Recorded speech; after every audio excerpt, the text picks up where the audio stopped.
bagaimana kemudian istilah yang sangat prinsip dalam iman Islam itu masuk di dalam Bible. Demi untuk apa?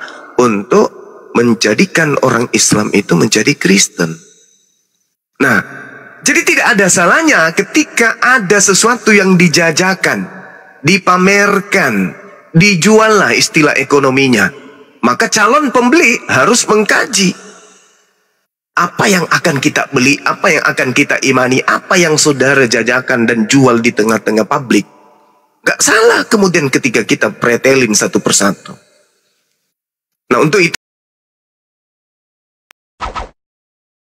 salam satu Tuhan.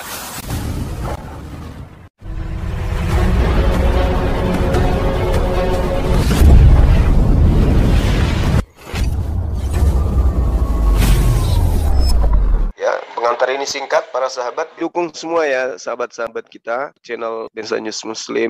Di like, di subscribe, di share sebanyak mungkin untuk supaya mencegah sahabat-sahabat kita di luar sana tidak terpengaruh terhadap pemurtadan. Semoga Allah memberikan selalu sikap istiqamah. Salam satu Tuhan, Allahu Akbar. contoh, Yohanes 17 nomor 3. Hidup kekal adalah mengenal Tuhannya yang mengutus Yesus sebagai satu-satunya Tuhan yang benar. Dan mengenal Yesus sebagai apa? Sebagai utusan Tuhan. Di Islam lagi-lagi betul. Ya Bani Israel, inni Rasulullahi ilaikum. Tepat sekali. Nah, Kristen ini yang kemudian punya masalah dalam sudut pandang saya sebagai apologet Islam. Masalahnya di mana? Apa yang diimani Kristen bertentangan dengan apa yang menjadi submateri penginjilan Yesus kepada Bani Israel. Demikian, Bang.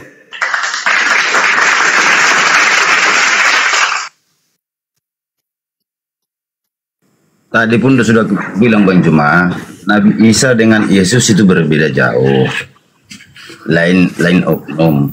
Baru kedua, kalau untuk penginjilan ataupun bisa dikatakan tadi Bani Israel ataupun bangsa Israel, dan waktu semasa hidup pun Yesus, semasa di bumi pun Yesus menyatakan ada saat-saat tertentu untuk memberitakan kabar damai ke luar Israel. Nah, pada saat yang tertentu sudah ditentukan oleh Tuhan Yesus, dan di saat itu sudah tiba, dia menyuruh murid-muridnya, beritakanlah ke segala bangsa kabar baik ini. Jadi Bang, makanya saya katakan tadi, kalau mau memahami Alkitab, betul-betul harus dirunut. Tidak bisa hanya sekali membaca. Kadang sekali membaca pun kita tidak mengerti. Makanya saya katakan, kalau memang abang mau mengerti, saya mudah-mudahan Tuhan Yesus bisa memberi hikmah kepada Bang Juma biar abang mengerti Alkitab itu. Nah, tetapi kalau abang diberi hikmah, nanti abang murtad. Jadi saya katakan tadi, kami tidak memaksa, tapi saya katakan di dalam penginjilan namanya manusia. Manusia tetap ada kesalahan. Artinya saya katakan bukan artinya walaupun Kristen ada juga. Dia ada istilah orang Batak bilang si panggaron, mencari nama, mencari ekonomi. Kadang tidak ikhlas. Sementara Tuhan Yesus menyatakan kalau memang mau penginjilan, jangan minta bayaran. Kalau memang dikasih.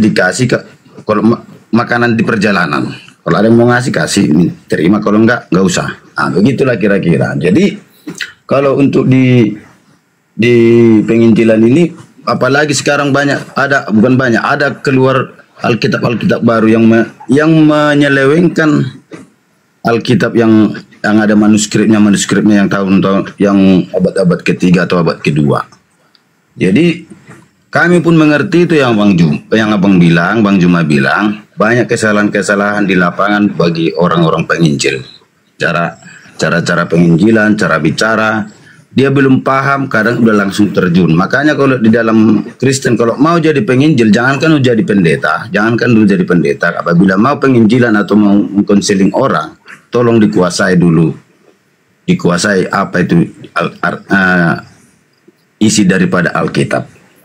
Jadi ada juga yang sepanggaran itu bang, bagian-bagian memang kami tetapnya seperti Muslim, ada juga yang ini, ada juga yang ini. Tapi yang sering bagian karismatik ini ada sering memberanikan diri hanya sedikit dia mengerti, hanya sedikit dia ayat Alkitab itu yang dia mengerti, dia sudah terjun.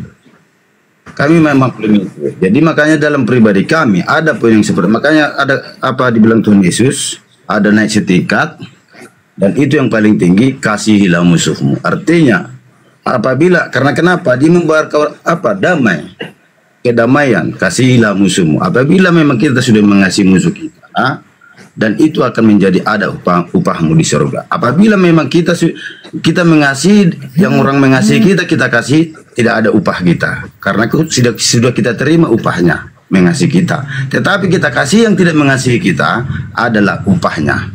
Itulah istilah kalau di dunia secara manusiawi, hutang budi. Hutang budi itu jangan kita tagih, biarkan saja. Nah, itulah kalau istilah kemanusiaan. Jadi itu Bang Juma, saya pun memang belum mandi nih. Jadi terima kasihlah dulu. Kalau memang ada mau menjelaskan, saya dengar, baru saya turun. Ya, baik. Jadi yang pertama, ketika saudara saya ini mengatakan bahwa Nabi Isa dan Yesus itu berbeda, saya pun merindukan hal itu bisa terjadi. Saya sebagai apologet sangat rindu Isa, Yesus itu adalah oknum yang berbeda. Sayangnya yang terjadi adalah saudara-saudara Kristen itu menggaungkan Yesus bukan Nabi Isa. Tapi anehnya, ajaran yang melekat kepada Yesus justru ngambil dari ajaran Nabi Isa. Contoh, Al-Quran menjelaskan Nabi Isa berkata, "Inni Abdullah ataniya al-kitabah." Al-kitab, atani al-kitab, atani al-kitab wa ja'alani nabiyyan. Ini contoh kecil. Sedangkan Yesus tidak pernah menyebut kata Alkitab. Yang menyebut kata Alkitab itu hanya Nabi Isa. Nih, lucunya itu di situ. Jadi kalau saya disuruh baca Bible, ya itu lebih lucu lagi karena saya udah puluhan tahun belajar Bible. Dan saya tidak pernah menemukan dalam original teks ada Yesus berkata Alkitab. Yesus hanya berkata Evangelion, tidak pernah berkata kata Injil, tidak pernah mengucapkan kata Rasul. Yesus tidak pernah berkata kata Allah. Yesus tidak pernah berkata kata Alkitab. Nabi Isa lah yang mengajarkan, kemudian dia itu adalah menyembah Allah. Ini abdu Allah. Aku ini adalah hamba Allah. Ataniya Alkitab. Nabi Isa menyebut itu. Tapi saudara Kristen menggunakan istilah-istilah yang Nabi Isa gunakan. Tetapi tidak mau dikatakan Nabi Isa adalah Yesus. Berarti ada sesuatu yang tidak beres di sini. Itu yang pertama. Kemudian yang kedua, ketika kemudian berbicara mengenai konsep Tuhan, lagi-lagi Yesus mengajarkan pengajaran yang berbeda dengan pengajaran Kristen. Sederhana sekali untuk menguraikan itu. Contoh, Yesus ketika datang selama 3 tahun penginjilan di tanah Yudea, di Galilea, dan juga di Yerusalem, adakah dia pernah mengajarkan tentang Kristen? Tak pernah sedikit pun. Tak ada satu pun dari sekian banyak kurikulum pengajaran Yesus yang membahas tentang agama Kristen dalam sebagai pengikutnya. Tak ada. Tapi Kristen adalah kelompok baru yang muncul beberapa abad ya setelah Kristen itu terangkat ke langit. Nah, ini masalah. Kenapa saya katakan masalah? Karena pengajaran Yesus bertentangan ajaran Kristen. Pengajaran Kristen bertentangan dengan penginjilan Yesus. Dari mana Bang Suma tahu? Dari Bible itu sendiri. Contoh, kata Yesus, hidup kekal adalah mengenal Bapa sebagai satu-satunya Tuhan. Pada saat Yesus mengatakan itu, Yesus harus dikenal sebagai utusan. Nah, kalau di Kristen enggak. Bapa adalah Yesus, Yesus adalah Bapa, Bapa adalah Yesus, inkarnasi jadi Yesus, dan seterusnya. Padahal, tadi di awal, berbicara mengenai konsep Tuhan, jangan ada padamu ilah lain, Tuhan lain di hadapanku. Yang saya dengar dari sahabatku ini, dari saudaraku ini, ucapan-ucapan Tuhan Yesus, Tuhan Yesus, Tuhan Yesus. Berarti secara sadar membuat Tuhan baru di hadapan Tuhan Elohim. Sadis ini. Sudah jelas-jelas jangan membuat Tuhan baru. Tuhan Yesus, Tuhan Yesus. Sedangkan Tuhannya Bani Israel pada masa pewahyuan terhadap Abraham, Ishak, Yakub, dan juga Nabi Musa, Daud, Salomo, dan juga nabi-nabi besar atau nabi-nabi kecil dari kalangan Bani Israel, mereka tidak pernah menyebut Yesus sebagai Tuhan. Boro-boro menyebut Yesus, mereka mengenal Yesus aja kagak. Yang memproklamirkan, yang mempromosikan Yesus menjadi Tuhan adalah Kristen melalui ajaran Paulus di dalam Roma 14 nomor 9. Izin saya bacakan. Sebab untuk itulah Yesus mati dan hidup kembali agar Yesus menjadi Tuhan. Jadi Yesus yang tadinya bukan Tuhan, berdasarkan Roma 14 nomor 9, untuk itulah Yesus mati agar dia hidup kembali untuk menjadi Tuhan, baik atas orang-orang mati maupun atas orang-orang hidup. Ini barulah kemudian dipiralkan. Oh, anak Maria yang dituduh oleh orang Yahudi sebagai anak zina, sebagai penyesat, sebagai tukang sihir, ternyata bagi Roma in the gang, dia adalah Tuhan. Jadi ketika kemudian orang Yahudi diajarkan Yesus itu Tuhan loh, dia adalah Elohim yang datang dalam rupa manusia loh, orang Yahudi tidak sungkan-sungkan meludahi kita. Kata mereka. Kenapa? Karena Tuhan mereka nggak mungkin nuzul menjadi bayi. Nah, uraian inilah yang kemudian yang harus kami sebagai umat Islam sampaikan, bahwa saudaraku Kristen, khususnya yang memiliki misi kristenisasi, sadarilah bahwa umat Islam sekarang nggak tidur lagi. Umat Islam sekarang sudah terbangun, sudah bangun dari tidur panjangnya, sudah sadar bahwasanya ternyata Kristen menyembah anak manusia bernama Yesus, yang mana Yesus ini Tuhan bagi orang Barat dan bukan Tuhan bagi orang Timur Tengah. Sekira begitu, Bung. Silakan. Tanggapi dulu.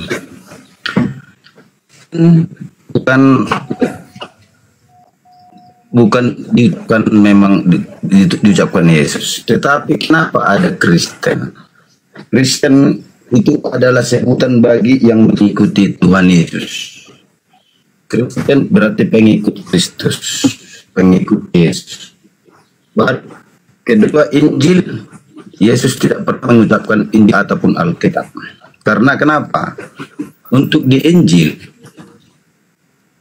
itu cerita daripada perjalanan selama di bumi Yesus. Nah, Injil itu perjalanan Tuhan itu selama hidup, ya perjalanan selama di bumi. Jadi maka saya bilang tadi, Bang, abang belum paham Alkitab itu, belum paham. Sementara Alkitab banyak kitab daripada Al-Quran. Mulutnya putus-putus, Bang. Putus ya. Nah, lanjut. Nah, jadi pengikut Yesus. Terus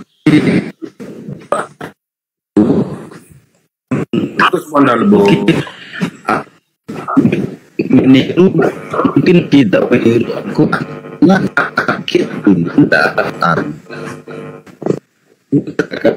ini aja dulu. Artinya gini, bisa nanti secara manusia kita bilang bisa saja pelera banyak yang Kristen, tapi abang tidak menyerang tuh apa tanda kutip ya. Kamu menilai ayat-ayat itu buang salah. Di situ tanda kutipnya bisa menyerang. Jadi maka saya katakan, pahamnya aja dulu, Bang. Apabila ini benar Alkitab ini, apabila ini apabila ini Yesus yang terkandung di dalam Injil ini, nah, tunjukkan. Itu aja kok mau berdoa. Betul, harus bertanggung jawab. Jadi maka katakan, sudah saya akui tadi soal penginjilan tadi yang Bapak bilang terakhir, biar banyak yang salah mereka itu menyampaikan banyak. Cuma kalau untuk bagi saya, karena saya beda apa dibilangnya, mungkin jalur saya tidak sepenuhnya saya bekerja, saya hanya mengambil hikmahnya saja, inti-inti saja. Saya pun sering mendengar banyak apa dibilangnya ustadz, apalagi buya mendiang buya apa itu, buya sakro buya hamka itu yang sudah mendiang. Itu saya juga waktu dulu masih ada yang sudah mendiang juga itu Janudin jarak menyerang itu. Baru ada ustadz dari Sunda itu Jawa Barat itu nggak pernah menyerang ya. Ustadz ada beberapa ustadz pernah menyerang. Jadi terima kasih atas pemahaman mereka. Jadi untuk Bang Juma, Bang, artinya Al-Quran itu abang terangkan biar semua mengerti. Karena kenapa? Saya menilai kita anggap dulu dari 100 diperbandingkan, anggap ini matematika 100 umat paling untuk mengerti bahasa penyampaian. Kalau mereka baca sendiri paling kuat 20 orang yang bisa mengerti, Bang. Jadi makanya saya bilang tolong Al-Quran itu jelaskan biar semua umat mengerti. Karena kenapa? Selalu katanya Pak Ustadz, jangan kata Al-Quran. Kalau kata Pak Ustadz berbeda kita dengar sekarang ini. Tapi jangan kalau dibilang Pak Ustadz berarti dia tidak mengerti Al-Qurannya. Nah, jadi itu yang penyampaian saya dengar dari teman-teman Muslim. Kata Pak Ustadz sangat bisa saja tidak kata mana mulutnya putus pula.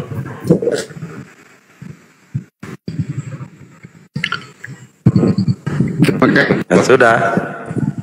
Ya Bang. Sudah. Lanjut Bang Cuma. Oke, baik. Yang pertama yang harus dipahami di sini adalah yang saya uraikan tadi, Bung.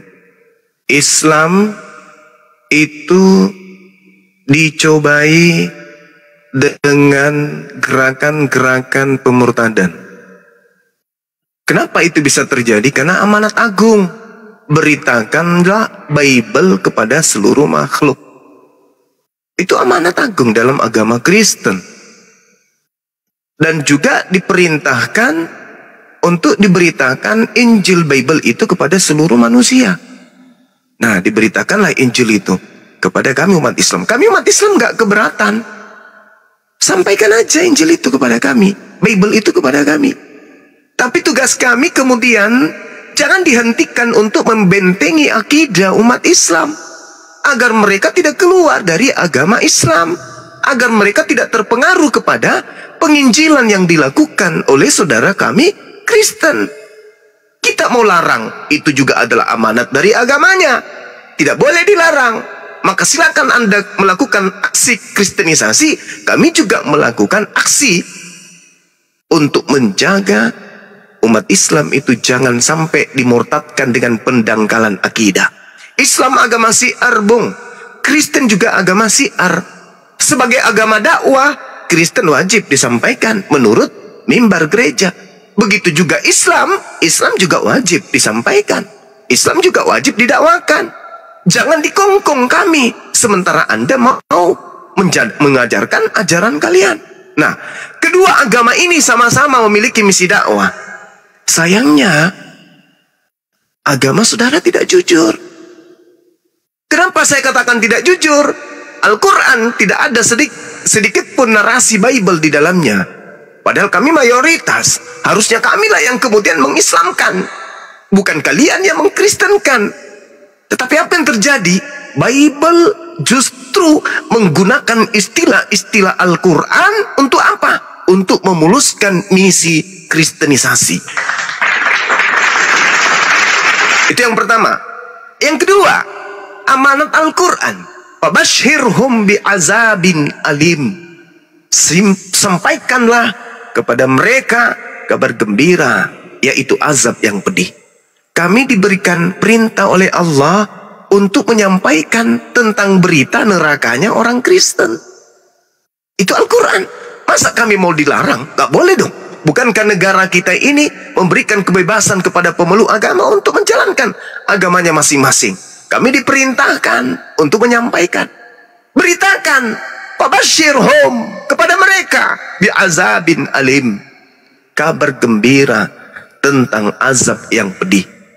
Nah, kami menyampaikan itu. Hai saudara-saudara, Al-Quran mengatakan, innalladzina kafaru min ahlil kitabi wal musyrikin fi nari jahannam khalidina fiha. Wahai saudara-saudaraku kafir, kalian sudah dijanjikan tempat oleh Allah, yaitu tempat yang bernama neraka. Kalian kekal di dalamnya untuk selama-lamanya. Ini kami sampaikan karena perintah.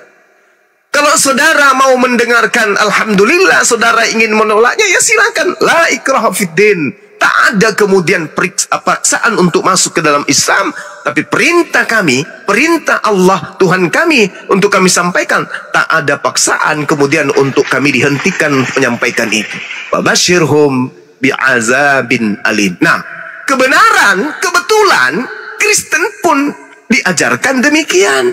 Dan lagi-lagi ketika agama Kristen itu dijual untuk diimani, datanglah Bible, diterjemahkan ke dalam bahasa Indonesia. Nama Tuhannya umat Islam dicatut, Roh Kudus dicatut, kata iman, kata imam, syafaat, soleh, kemudian Roh Kudus, Nabi, ayat, semuanya diambil dari Al-Quran. Kebetulan kami belajar, dan ternyata fabashshirhum bimaghfirat, fabashshirhum bi'azabin alim ini juga ada di dalam Matius 7 nomor 22 sampai nomor 23. Kurang apa lagi kabar gembiranya? Dari Al-Quran mengatakan orang kafir masuk neraka, dari Bible juga diterangkan orang yang memanggil Yesus Tuhan juga masuk neraka. Kurang apa lagi kabar gembira itu? Datangnya dari Al-Quran dan datangnya dari Bible. Kenapa saya katakan itu kabar gembira? Karena mereka yang tidak pernah mendapatkan kabar tentang masuknya neraka orang-orang kafir dari Al-Quran, kasihan. Mereka mati dalam keadaan kafir. Begitu juga orang yang memanggil Yesus Tuhan tanpa tanpa bergeming untuk meninggalkan ketuhanan kepada Yesus, kasihan mereka masuk ke neraka. Dengan kami menyampaikan, fabashshirhum bi'azabin alim, enyahlah daripadaku, kalian semua adalah pembuat kejahatan, aku tidak mengenal engkau. Maka teman-teman yang memiliki akal sehat mendapatkan kabar gembira seketika mereka angkat kaki dari ajaran yang memasukkan dirinya ke dalam api neraka. Jadi nggak bisa. Kami nggak bisa dihalangi untuk menyampaikan Bible. Kalau itu keliru silakan Anda luruskan. Kami nggak bisa dihalangi untuk menyampaikan Al-Quran. Karena itu amanat dari kitab suci kami. Demikian juga Kristen, tak ada yang bisa menghalangi untuk mengajarkan kemudian ajaran Kristen kepada siapapun. Tapi harapan kita Kristen untuk jujur menyampaikan apa adanya di dalam Bible. Jangan membungkus isi Bible dengan isi Al-Quran. Itu yang kami rindu dari Kristen. Makanya tadi saya katakan, saya pribadi, Bang Suma, sangat rindu untuk Kristen jujur mengakui Yesus dan Nabi Isa itu adalah oknum yang berbeda. Dengan demikian silakan Isa dengan Isa, silakan Yesus dengan ajaran Yesus. Yesus ajarannya bukan Alkitab, Yesus ajarannya bukan Injil, Yesus ajarannya bukan Allah, Yesus ajarannya bukan juru selamat dan seterusnya. Tetapi Yesus ajarannya bintang timur, Theos, Apostolos dan seterusnya. Jangan disama-samakan. Nah, itu penting untuk saudara-saudara yang memiliki kepiawaian dalam mengolah data dan juga menguraikan akal supaya bisa sampai kepada poin kebenaran. Demikian.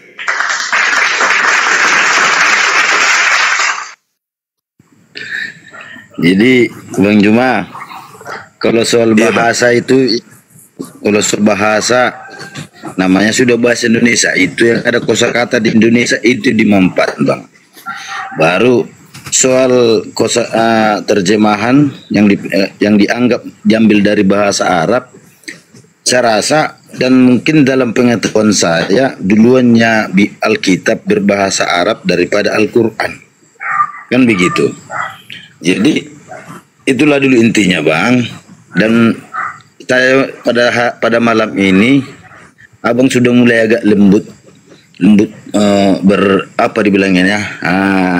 berbicara di dalam forum TikTok ini. Dan sebelumnya Abang agak lebih kejam cara menyerangnya sebelumnya. Tapi sekarang saya dengar Abang sudah mulai. Karena Abang lembut juga. Lanjut. Juga.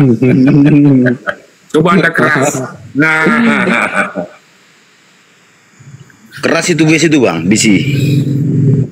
Jadi itu maksud Lanjut saya. aja, Bangku. Dan mudah-mudahan selanjutnya akan semakin bagus. Saya bertawa, Bang. Saya orang Sibolga, walaupun saya menetap di Riau.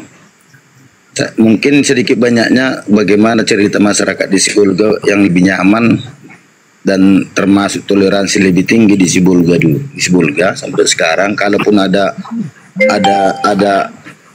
ledakan dulu itu orang luar, bukan dari dalam Sibolga. Jadi itulah, maka saya katakan kasihlah musuh, makanya kelembutan tunjukkanlah.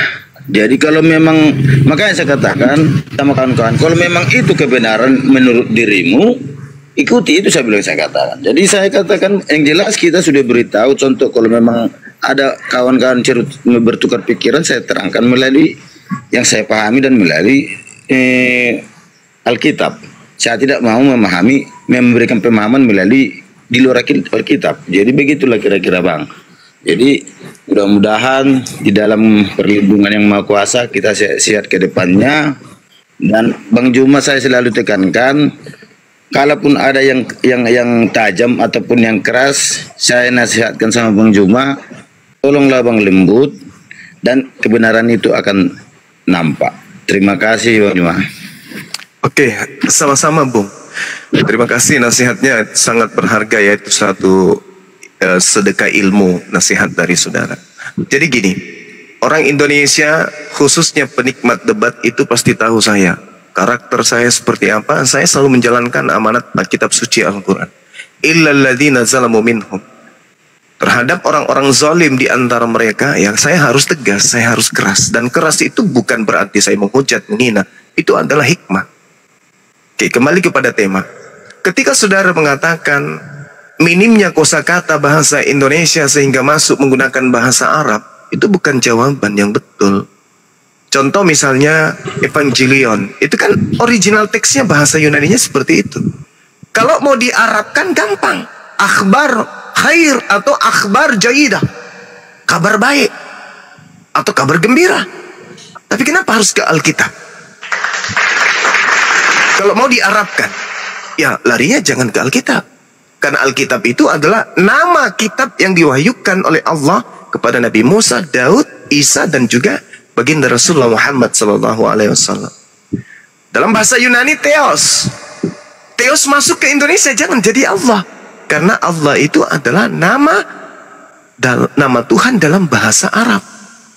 Nah, kalau mau Indonesiakan Theos itu, larinya ke dewa, atau Tuhan, atau sembahan. Jangan lari ke Allah. Nah, Allah itu adalah milik, ya, hak kepunyaan umat Islam. Jadi kalau saudara kemudian mengatakan lebih dulu orang Kristen menggunakan istilah-istilah Arab, ya mungkin itu tidak salah. Tapi yang jadi permasalahan, Indonesia bukan Arab. Indonesia Melayu, bangsa Melayu kita ini. Ya, sehingga ketika Bible itu dikatakan sebagai firman Tuhan, selayaknya Al-Quran, maka marwah Al-Quran sebagai kalam ilahi harus terjaga. Karena ini adalah berlian, bahkan lebih dari berlian, yang harus diwariskan kepada anak keturunan kita. Maka dia harus dijaga semaksimal mungkin agar tidak ternoda, tidak bercampur dengan bahasa manusia atau bahasa apapun selain daripada bahasa murni yang diterima dari langit. Jangan pernah diselewengkan atau diartikan dengan pengertian yang berbeda dari intinya. Kenapa? Kasihan generasi berikutnya. Tapi di di Bible itu tidak dipikirkan hal yang seperti itu. Yang penting banyak jemaat. Yang penting bisa kemudian memurtadkan orang ikut menjadi Kristen. Apapun yang terjadi. Kenapa bisa demikian? Karena itu sudah dicontohkan dalam 1 Korintus 9 misalnya. Ya, itu sudah dijelaskan itu. 1 Korintus 19 nomor 20, 21 dan seterusnya. Bagaimana kemudian diterangkan di sana kepada orang Yahudi, aku ngaku sebagai Yahudi supaya aku memenangkan banyak orang Yahudi, meskipun secara kelahiran aku bukan orang Yahudi. Kepada penganut Torah, saya menjadi penganut Torah meskipun saya bukan penganut Torah, supaya banyak memenangkan orang yang mengakukan ajaran Torah. Nah, kepada umat Islam, aku ngaku-ngaku menyembah Allah meskipun aku tidak menyembah Allah, supaya banyak memurtadkan orang Islam. Itu kaidah. Makanya diperintahkan untuk jinak seperti merpati, licik cerdik seperti ular. Kemudian Filipi 3 nomor 8 terkait dengan nama Yesus. Mau disampaikan dengan maksud bohong, maksud mengelabui, maksud menipu ataupun jujur, dalam bahasa Yunani planos, menipu atau mengelabui atau bohong, maka aku Yesus tetap bersuka cita. Jadi konsep ini yang ditanamkan kemudian untuk mengajarkan Kristen bagaimanapun caranya. Mau maksud berbohong, mengelabui, aku tetap bersuka cita. Mana dalilnya? Filipi 3 nomor 8. Agama kok begitu kali?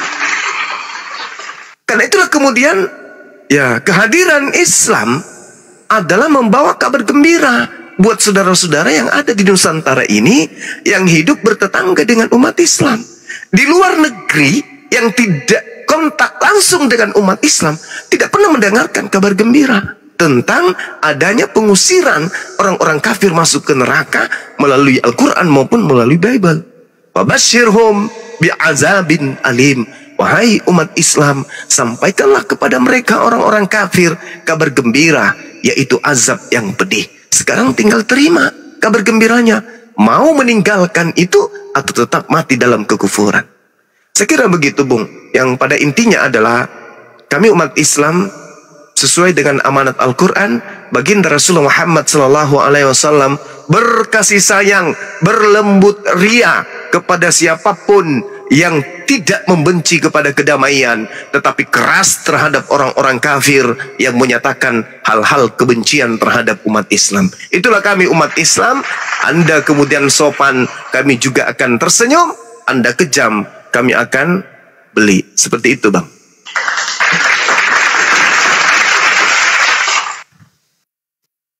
Bang Juma, ini aku tak mau, abang kan mau membawa saya membuat.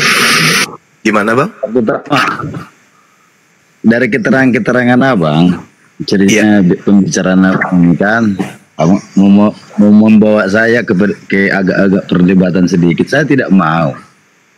Jadi yang jelas, Bang, kosakata di Indonesia yang sudah diresmikan menjadi bahasa Indonesia walaupun diambil dari istilah Arab menjadi bahasa Indonesia, itu sudah bahasa Indonesia. Dan bahasa Indonesia adalah hak milik daripada masyarakat atau rakyat Indonesia. Makanya itu dipergunakan. Jadi ada juga di bahasa Indonesia kadang tidak pas menjadi terjemahannya, makanya kadang diambil dari Alkitab bahasa Arab, Bang, kadang. Jadi itulah kira-kira tentang pengajakan abang. Kalau bagi pribadiku, ya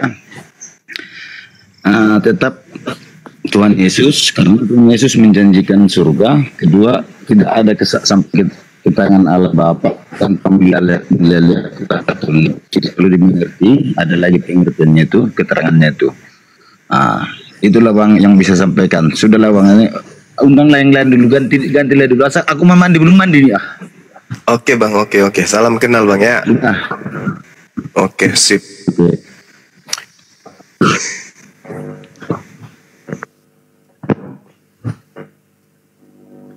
Ya, teman-teman sekalian, kita menghargai saudara kita ini ya, karena beliau sopan.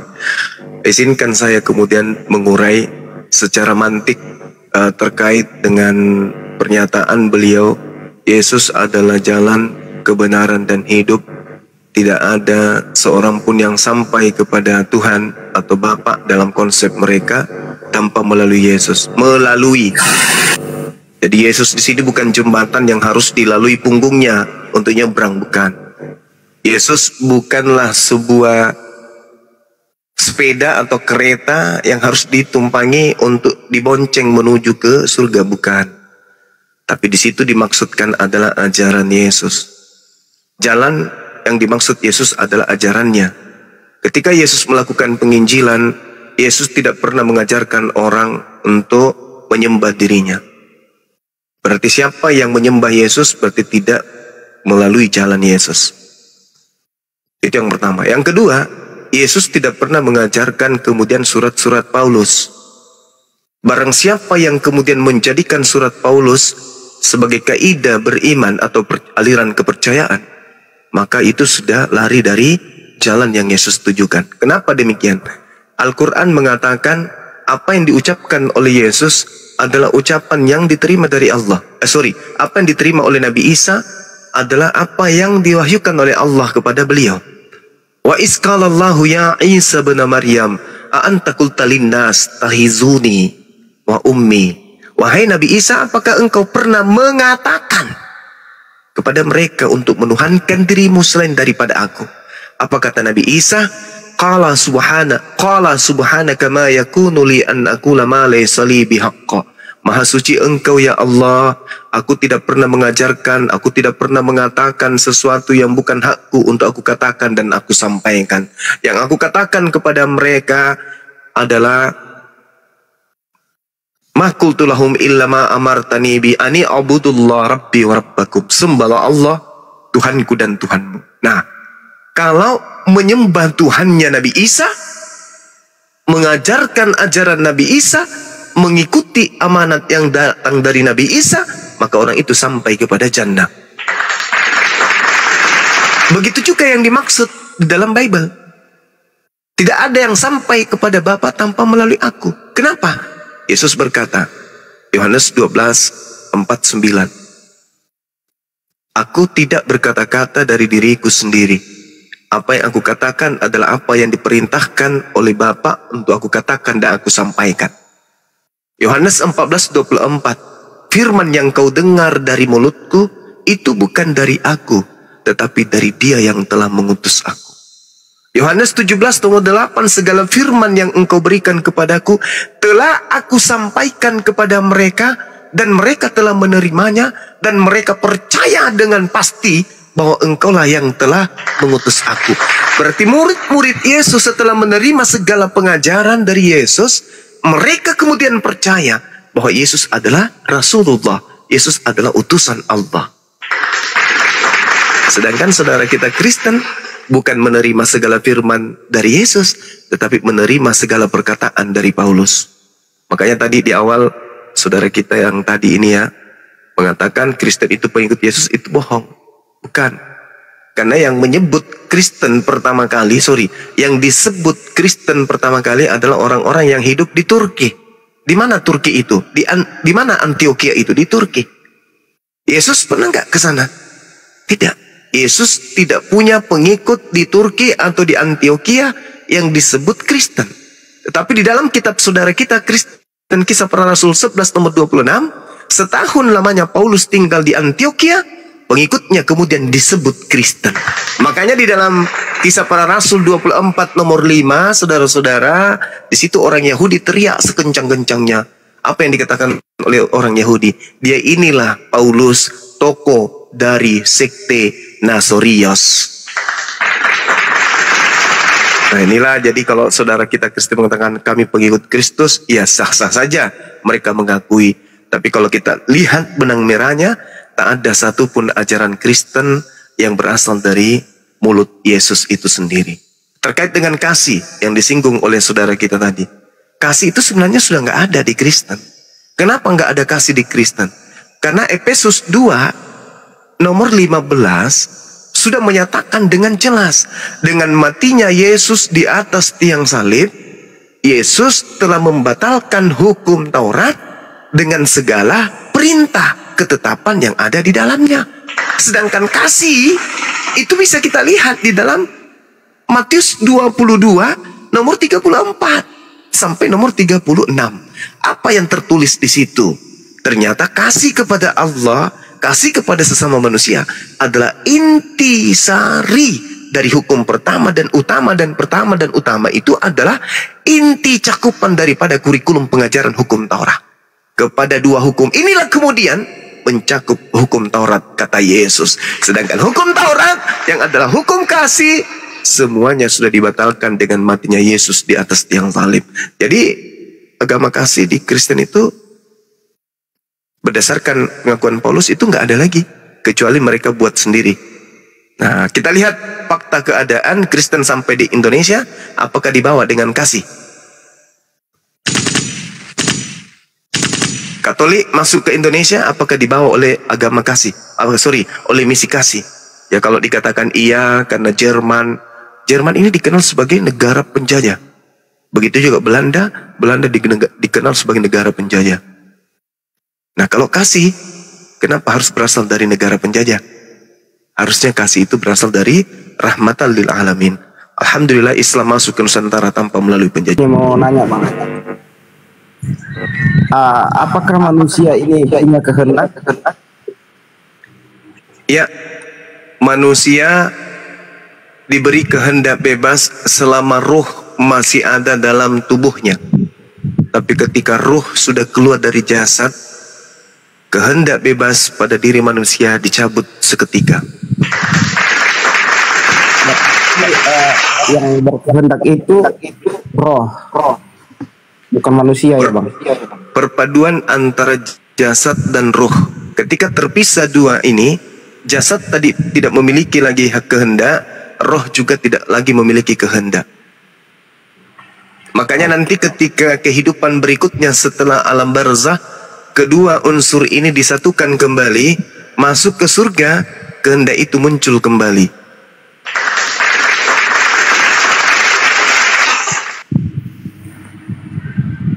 Jadi manusia punya bebas ya Bang? Iya, selama mereka hidup di dunia, manusia bebas mau jadi beriman, mau jadi kafir, bebas. Tapi setelah kematian, yang beriman maupun kafir tidak lagi memiliki kehendak bebas, tetapi mereka sekarang berhadapan dengan pencipta. Apa yang mereka lakukan di dunia, itulah yang mereka rasakan setelah kematian. Tak ada lagi, kalau di dunia kan kita masih ini nih, ya saya masuk Kristen deh, coba-coba, atau saya masuk Islam deh, coba-coba. Itu tak ada lagi. Sekarang bebas, mau pergi jalan atau mau tinggal di rumah tidur, itu masih ada sekarang. Tapi setelah cabut nyawa dari ruh, yang kita hadapi tinggal balasan atas pekerjaan-pekerjaan yang pernah kita lakukan ketika kita di dunia. Makanya ketika kita masih di dunia, maka sejatinya gunakan akal semaksimal mungkin untuk menemukan kebenaran yang hakiki. Jangan ikut-ikutan tetangga, jangan ikut-ikutan orang tua. Karena lahir secara agama ini, oh itu terus diikuti tanpa ada proses belajar. Gak boleh. Kita diberi kehendak bebas untuk bebas memilih kebenaran itu. Silakan. Apakah roh itu ada di dalam tubuh Bang? Ya, jelas. Roh itu adalah ciptaan Allah yang diberikan oleh Allah kemudian masuk ke dalam tubuh kita, sehingga tubuh kita ini bisa hidup. Tanpa roh, tubuh kita tidak bisa kemudian hidup. Karena unsur yang Tuhan titipkan sebagai bukti eksistensi Tuhan di alam semesta ini adalah adanya roh yang Tuhan titipkan kemudian kepada alam kecil, yaitu alam jasad manusia. Jadi Allah, Tuhan, menitipkan eksistensi keberadaannya melalui ciptaannya berupa roh di dalam tubuh manusia. Itulah kita. Oke. Jadi ketika roh di dalam tubuh, maka jasad ini bisa hidup, begitu Bang ya? Ya, betul. Oke. Jadi ketika jasad ini melakukan dosa, apakah roh juga ikut menanggung Bang? Yes, itu pasti. Iya. Berarti kehendak jasad, kehendak roh juga gitu. Dua kehendak, dua keadaan, dua kodradi, rohani dan jasmani melahirkan kehendak. Roh ketika keluar dari jasad tidak memiliki lagi kehendak. Begitu juga jasad ketika ditinggal roh tidak lagi memiliki kehendak. Oke. Roh itu dari mana Bang Roh? Roh berasal dari Allah. Ketika roh berasal dari Allah, apakah roh itu memiliki dosa? Roh tidak memiliki dosa. Makanya roh ketika dia terbungkus jasad, roh belum memiliki dosa sebelum kesempurnaan jasad ini bisa melakukan sesuatu. Contoh misalnya, anak-anak kecil, mereka memiliki jasad dan mereka memiliki ruh. Tapi apakah ketika mereka melakukan satu tindakan sudah bisa dikatakan dosa? Belum. Kenapa? Karena fisiknya belum sempurna. Paham ya? Ya, ini menarik ini Bang untuk dibahas. Iya, silakan. Betul. Saya pun mengatakan betul. Silakan. Iya. Karena gini Bang. Iya. Setahu saya berarti kalau begitu Bang, roh dari Allah ini mendukung jasad berbuat dosa gitu ya Bang. Jasad bukanlah sesuatu yang bisa melakukan satu rutinitas tanpa roh. Begitu juga sebaliknya, ruh tidak bisa berbuat sesuatu tanpa dukungan jasad. Jadi dua hal ini adalah sesuatu yang mutlak kemudian bersatu, kemudian diberi amanah. Jasad dirikan sholat, tidak mungkin. Ruh dirikan sholat, tidak mungkin. Harus dua-duanya menyatu sehingga dia disebut sebagai makhluk sempurna. Baru bisa diberikan perintah. Kalau dia tidak menyatu, dia bukan makhluk sempurna. Oke. Karena dia hanya berupa ruh. Mantap Bang. Apakah roh dan jasad ini dua pribadi Bang? Satu pribadi. Oh, satu pribadi. Ya, mantap. Yes. Kenapa langsung poinnya Pak, muter-muter roh jasad, langsung poinnya apa poinnya Pak? Enggak, ini Bang Dalbo, kita kan lagi belajar Bang Dalbo. Iya, belajar tuh muter-muter langsung pada titiknya. Iya, nanti kan ketemu sendiri kan, kita belajar itu tidak mungkin langsung bertanya ke intinya, kita harus dari dasar dulu Bang. Kalau tidak berkenan ya tidak apa-apa, bisa diturunkan. Tidak, menurut Anda roh itu ciptaan atau bukan? Roh itu dari Allah Bang. Kalau roh itu saya tidak pertanyakan dari Allah, ciptaan atau bukan. Ya kita lihat dulu Bang, kalau ada dalilnya dia ciptaan ya dia ciptaan. Di Biblemu ada Zakaria 12 nomor 1. Ya kalau di Al-Quran gimana Bang? Di An-Nisa 171. Iya, dia diciptakan ya Bang. Iya. Oke, dari apa itu Bang roh diciptakan Bang? Halo? Ya, halo. Dari apa roh itu diciptakan Bang? Itu Allah yang tahu. Oh, dari apa? Kalau Anda dari apa roh itu diciptakan? Oh, saya nggak tahu, makanya saya tidak berani berkata-kata. Makanya kayak gitu. Makanya saya mengatakan itu Allah yang maha tahu Bang. Karena gini Bang ya, sedikit ya. Kalau Adam kan jelas dari tanah unsurnya. Nah, kalau roh diciptakan itu dia diciptakan dari mana roh itu? Dari tanah kah? Dari angin kah? Atau dari air? Begini, berbicara mengenai roh itu adalah kehendak Tuhan dalam diri kita sebagai manusia. Jadi roh ini tak terjelaskan dalam kecerdasan ide pikiran kita sebagai manusia, apapun pendidikan kita. Jadi tidak ada kemudian manusia yang bisa dia menjelaskan tentang roh. Makanya Al-Quran menguraikan itu. Allah memberikan pengetahuan kepada manusia tentang ruh itu hanya sedikit. Apa itu? Ruh sebagai penggerak hidup. Itu saja. Tapi kalau bertanya dari mana, Tuhan tidak memberikan ilmu pengetahuan. Nah, inilah bukti kebenaran Al-Quran, bahwa Allah tidak memberikan pengetahuan yang lebih kepada manusia untuk mengetahui tentang ruh. Hebat kan? Kecuali kalau ada orang di atas muka bumi ini, roh itu berasal dari air, roh itu berasal dari tanah. Mana buktinya? Mana dalilnya? Siapa yang bisa membuktikan? Berarti Al-Quran betul. Katakanlah kepada mereka, wahai Nabi Muhammad, ketika mereka bertanya tentang ruh, katakan itu hanya urusan Allah. Kalian hanya diberi ilmu pengetahuan yang sedikit. Jadi kalau Anda bertanya seperti itu, ya berarti Anda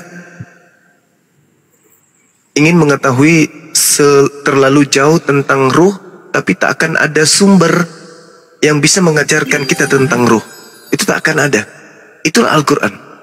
Karena ruh itu adalah sesuatu yang gaib. Nah, sehingga ketika berbicara mengenai ruh sebagai penggerak eksistensi kehidupan, tak ada satupun manusia yang mampu kemudian bagaimana mekanika tubuh kita ini sebagai fisik yang bergerak bisa kemudian membentuk satu gerakan yang disebabkan dari unsur roh, di mana roh sama dengan bla bla bla bla bla, itu tak bisa. Manusia hanya bisa mengatakan bahwa roh yang tak terjangkau oleh deteksi psikologis sekalipun itu tidak mampu kita uraikan. Tak ada manusia yang mampu menguraikan.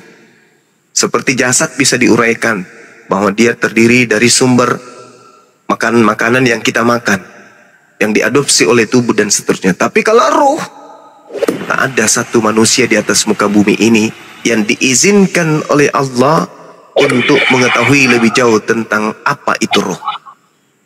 Seperti itu, Bang. Oke, mantap. Jadi boleh sedikit-sedikit Bang Juma? Silakan. Iya, terima kasih. Jadi saya melengkapi daripada pemaparan Bang Juma. Jadi mengenai tentang roh ya. Di dalam surah Al-Isra ayat 85 menjelaskan tentang apa Allah Subhanahu wa Ta'ala di dalam ayat ini menyatakan bahwa Ia hanya memberi manusia itu sekali pengetahuan mengenai ruh. Nah, itu Bang ya. Jadi di dalam artinya dan mereka bertanya kepadamu tentang roh. Katakanlah, roh itu termasuk urusan Tuhanku dan tidaklah kamu diberi pengetahuan melainkan sedikit saja. Itu kata Allah. Ya Bang ya, jelas ya? Iya ya, oke, jelas. Sudah disampaikan. Gimana Bang Alibaba? Iya, saya menghormati jawaban-jawaban dari pertanyaan. Siapa tahu Abang tahu perkara definisi roh apa, tercipta dari mana? Silakan sampaikan. Iya. Justru karena ketidaktahuan saya, makanya saya bertanya, Bang, kan begitu. Kalau saya tahu, tidak mungkin saya bertanya. Oke. Ya, jadi saya itu ketika bertanya, memang hal-hal yang saya tidak ketahui itulah yang saya pertanyakan. Kalau hal yang saya ketahui, untuk apa saya pertanyakan? Gitu. Betul Abang. Tapi di sini kita apakah sepakat berdasarkan data-data bahwa roh itu adalah ciptaan? Iya, saya sepakat karena tadi abang-abang sudah memaparkan dalilnya, ya saya hormati. Di dalam Alkitab abang juga bilang ada, di dalam Al-Quran, iya kita sepakat dengan hal itu. Tapi Anda Kristen sering baca Bible? Iya, bacalah Bang.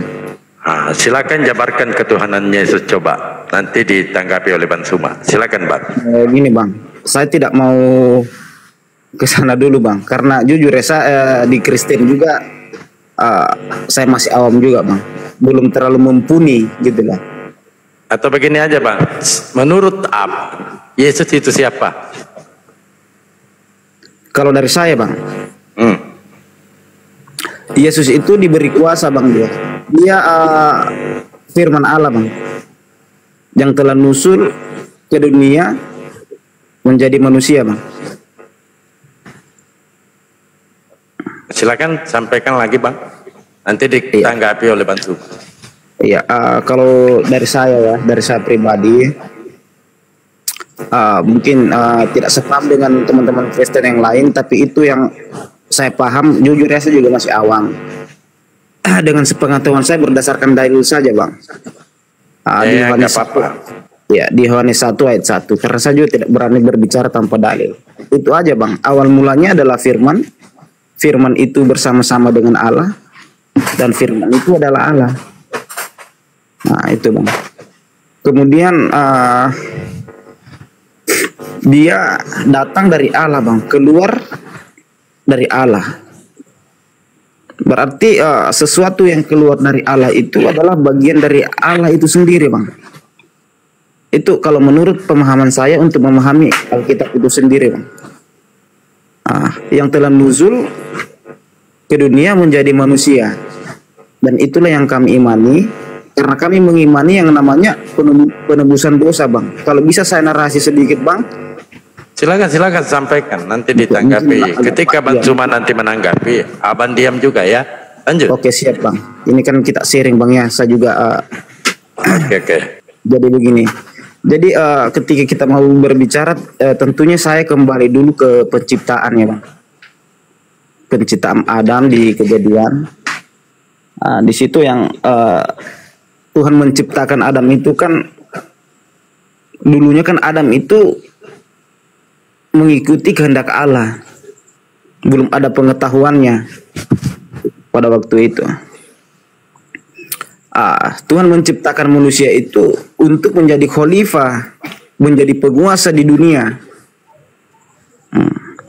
Makanya diciptakan manusia itu untuk kekal, hidup kekal kalau dalam iman kami, ya. Tetapi pada waktu itu Adam masih melakukan kehendak Allah nih, belum melanggar apa yang dilarang oleh Allah itu sendiri. Ketika Allah berkata, semua yang ada di sini, di taman ini, itu kamu miliki semua, berhak kamu makan apapun yang ada di sini. Tetapi ada satu pohon di tengah-tengah itu jangan kamu makan, karena ketika kamu makan, kamu akan mati.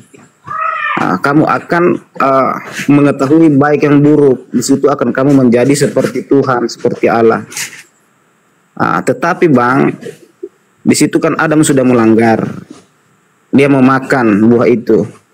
Disitulah Adam tidak menuruti lagi kehendak Allah. Makanya Adam mengalami maut, Bang. Karena upah dosa, Adam di situ berdosa. Makanya di dalam Kristen itu upah dosa ialah maut.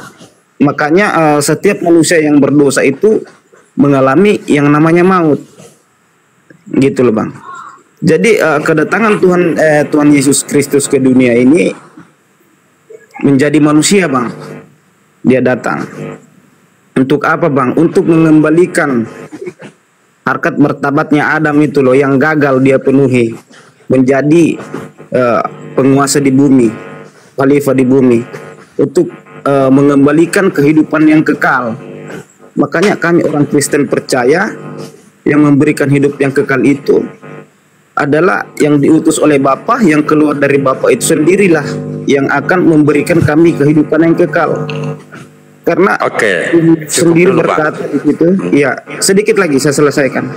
Oleh sebab itu Tuhan Yesus berkata, segala kuasa telah diberikan kepadaku di langit, di bumi, dan di sorga.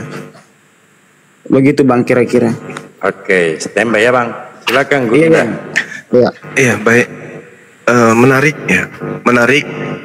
Ketika Adam kemudian difitnah, menyalurkan dosa kepada keturunannya, itu tak ada dalil, itu fitnah yang disusun secara terstruktur, masif, dan terencana oleh kelompok orang-orang dari Barat, ya, mengatasnamakan agama Katolik. Itu fitnah yang besar terhadap Nabiullah Adam alaihissalam. Kalau di dalam Al-Quran, Adam itu kemudian diterima tobatnya oleh Allah. Fatalaqqa Adamu min rabbihi kalimatin fataba alaih. Adam diterima tobatnya. Kalau Adam tidak diterima tobatnya, maka berarti dia yang kena kutuk. Saya mencari di Bible, ternyata di dalam Kejadian 2, Kejadian 3, itu tidak ada sedikit pun Adam dikutuk oleh Tuhan, tak ada. Yang dikutuk adalah iblis, yang dikutuk adalah tanah. 2 makhluk inilah yang kemudian dikutuk oleh Tuhan. Dua ciptaan ini, iblis dan juga tanah.